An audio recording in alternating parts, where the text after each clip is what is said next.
वळूयात पुढील बातमीकडे। एक अत्यंत महत्त्वाची बातमी समोर येते। मुंबईसह उपनगरात जोरदार पाऊस होतोय।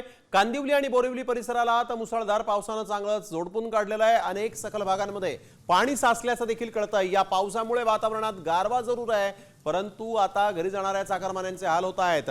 हवामान विभागानं पुढील काही तासात मुंबई आणि परिसरामध्ये मुसळधार पावसाचा इशारा दिलेला आहे। संजय गडदे आमचे प्रतिनिधी आपल्या सोबत फोन लाईनवरून जोडले गेले आहेत। संजय, काय अधिकची माहिती?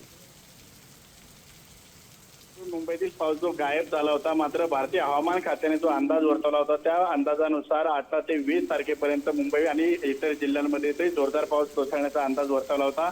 यानुसार आज मुंबईत आता काही मिनिटांपूर्वी जो आहे मुंबईत पश्चिम उपनगरामध्ये असेल अंधेरी, गोरेगाव, जोगेश्वरी, कांदिवली, बोरिवली, दहिसर या संपूर्ण परिसरामध्ये जोरदार पावसाला सुरुवात झालेली आहे। सखल भाग जे आहेत आता पाणी खाली जाण्यास देखील सुरुवात झाली आहे। महत्त्वाचं म्हणजे जुलै महिन्याच्या सुरुवातीला जो जोरदार पाऊस झाला होता, यानंतर पाऊस आपण बघतोय या ठिकाणी मोठ्या प्रमाणात वाढत असल्याचं दिसतंय। वेळोवेळी तुमच्याकडून या संदर्भातले सगळे ताजे अपडेट घेणार आहोत। तुर्तास धन्यवाद संजय। साम टीव्ही मला बघायला आवडतो, कारण त्यावर दाखवल्या जाणाऱ्या बातम्या रिलेट करतात।